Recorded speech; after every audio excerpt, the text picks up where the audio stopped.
क्योंकि अमेरिका ने कामरान मुंतज़र साहब बैलिस्टिक मिसाइल प्रोग्राम से मुतालिक जो 4 कंपनीज थी उस पर पाबंदी आयद की है और फिर दफ्तर खारजा ने जाहिर है कि इस पे एक रद्द-ए-अमल भी दिया है। मुमताज़ ज़हरा बलोच साहिबा ने बाकायदा बताया है कि ये मुतसबाना है। क्या हमारी खारजा पॉलिसी कहीं लैक कर रही है?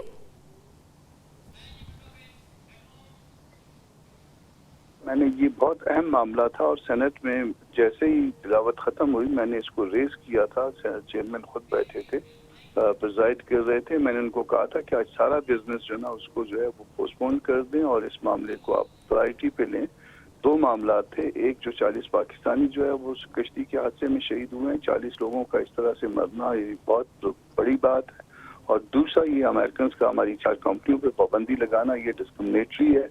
तो मैंने उनको कहा था कि बाकी बिजनेस को जो है ना आप पोस्टपोन करें और इस बिजनेस को पहले लें, मगर वो बज़िद थे कि नहीं जी पहले बिजनेस किया जाएगा। फिर जिसने बात करनी हुई तो अगर हमने प्रायोरिटीज को इसी तरह से रखना है, चीज़ों को प्रायोरिटाइज नहीं करना और उस तरह से उसी टोन में जवाब नहीं देना तो फिर अल्लाह ही हाफिज है। आप तो खारजा पॉलिसी की बात कर रहे हैं, ये ईवान है और उसको प्रिजाइड कर रहे हैं चेयरमैन खुद और वो प्राइम मिनिस्टर भी रह चुके हैं और उनको जब ये बात जो है ना समझ में नहीं आ रही कि प्रायोरिटी में ये चीजें पहले हैं और रेगुलर बिजनेस बाद में, तो फिर क्या कह सकते हैं हम। और जाहिर है कि इस पे चूंकि आपने खुद बता दिया कि मैंने ये कहा था अली गौहर बलोच साहब, लेकिन गवर्नमेंट आप लोगों की है, आप नहीं समझते इस इशू को बहुत ज्यादा सीरियसली टेकअप करना चाहिए?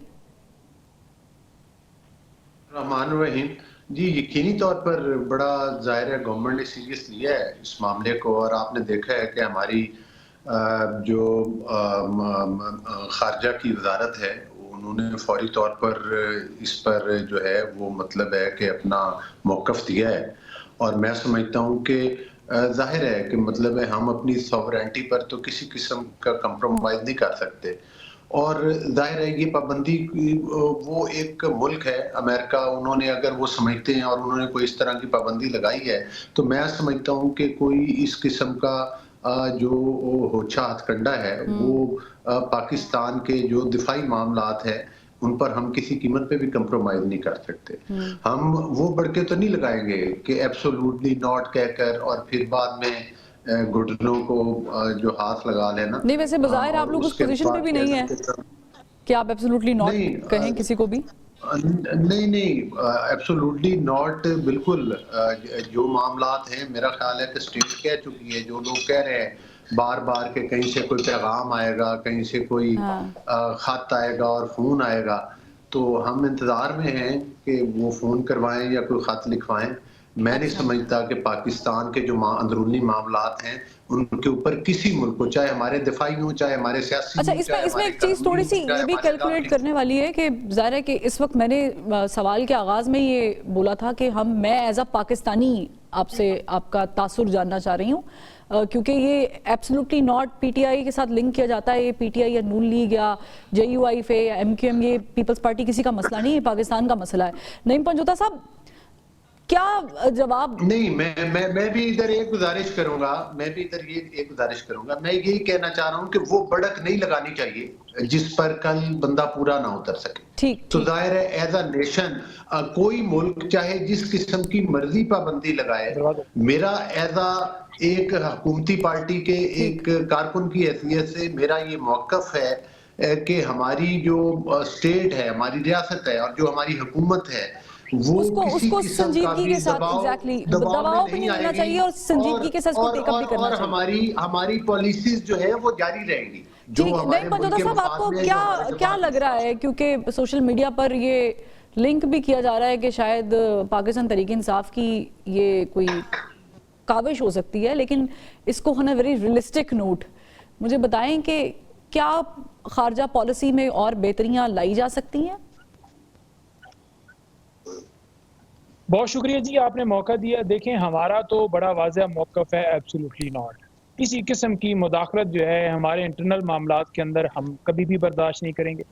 हमने अपना मौक़िफ़, खान साहब आपको याद होगा उनके ट्विटर अकाउंट्स के ऊपर भी ये ट्वीट्स भी पड़े हैं, उनकी स्टेटमेंट्स भी पड़ी हुई हैं कि हम किसी भी मुल्क के साथ दोस्ती तो कर सकते हैं, बट ये नहीं हो सकता कि उनकी डायरेक्शंस होंगी या वो हमारे आका बन जाएंगे या हमारे मालिक बन जाएंगे। हम एक इंडिपेंडेंट मुल्क हैं, एक इंडिपेंडेंट रियासत है, तो लिहाजा ऐसा नहीं हो सकता कि किसी के हुक्म के ऊपर कोई ऐसा मामला किया जाए कि हम कोई उनके मुलाजिम हैं या गुलाम हैं। आप इस पॉइंट पे गवर्नमेंट के साथ हैं? अगर गवर्नमेंट कोई एक्शन लेती है तो फिर आप लोगों में कोई इख्लाफात तो नहीं होंगे ना?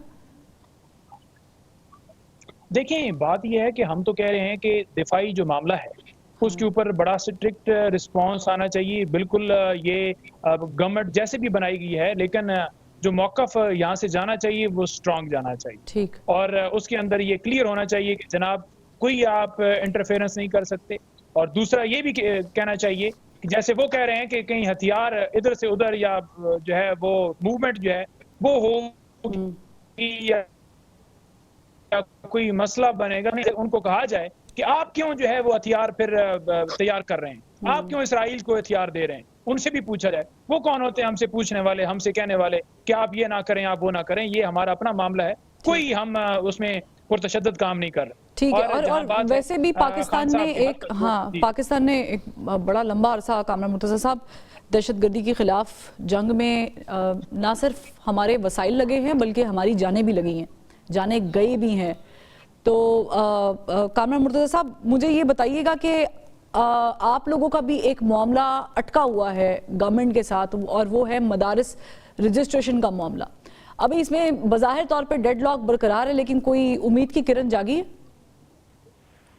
1 मिनट में ये मसला हल हो सकता है। अच्छा। आपने इंट्रो में कहा था कि जी बिल पास होना बाकी है। बिल तो पास हो गया था, बिल तो दोनों ऐवानों से पास हो गया था। सिर्फ सदर के पास आके सिग्नेचर्स की स्टेज पे रुका, और सिग्नेचर्स की स्टेज पे भी जब रुका तो सिर्फ एक ऑब्जेक्शन था पहले गो में।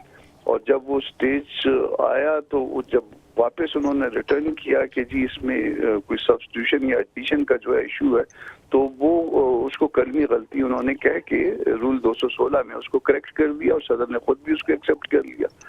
जब एक्सेप्ट कर लिया और उसको प्रेस नहीं किया तो बात खत्म हो गई। अब पीस मील में तो चीजें नहीं हो सकती हैं कि आप एक एतराज दूर करवा के लाए। लेकिन कामरान मुर्तज़ा साहब, जब आप लोग 26वीं आईनी तरमीम में गवर्नमेंट के साथ जा रहे थे, एन उसी वक्त का मामला चल रहा था, उस वक्त आप लोगों ने इस इशू को क्या क्लियर डिस्कस नहीं किया गवर्नमेंट के साथ, या उन्होंने इस चीज को खातिर में नहीं रखा क्योंकि 26वीं आईनी तरमीम होने जा रही थी? ये मसला गवर्नमेंट को अभी क्यों नजर आ रहा है? इसको एक चीज को क्लियर कर लीजिए। जिस दिन 26th अमेंडमेंट आई है उस दिन 20 अक्टूबर था, उसी दिन ये बिल आया है। फिर उसी दिन ये उसके साथ साथ जो है 26th अमेंडमेंट के साथ साथ ये बिल पास हुआ है, सेनेट से पास हुआ, फिर कौमी असेंबली से, फिर कौमी असेंबली में चला गया, और कौमी असेंबली में जो ना वो तारीख तब्दील हो गई रात 12 बजे के बाद।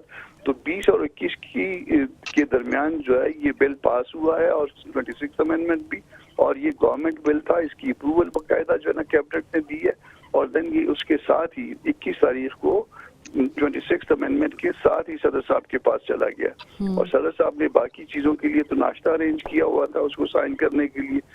सेरेमनी बाकायदा वो कर रहे थे, जिसको बाद में मुलतवी कर दिया उन्होंने। मगर उस सेरेमनी के साथ साथ जो है ये बाकी चीजों पे साइन हो गए। बाकी और जो डिस्प्यूटेड बिल आए उसके बाद उन पे भी जो है ना वो मिनटों में साइन करते रहे, मगर इसके सिग्नेचर्स को उन्होंने इल्तवा में डाला। 28 को जो है उन्होंने सिर्फ एक एतराज लगाया था 28 अक्टूबर को। वो एतराज एड्रेस हो गया। उन्होंने कहा कि जी ठीक है, कलमी गलती थी, कलमी गलती को उसने भी तस्लीम कर लिया सदर के ऑफिस में, बात खत्म हो गई। फिर 13 नवंबर को जब 10 दिन गुजरे जो है, 23 दिन हो गए थे, 22 दिन हो गए थे, उसके बाद जो है ना 13 नवंबर को जो है नई इनिशिएशन कैसे हो सकती है नए ऑब्जेक्शंस की। ठीक।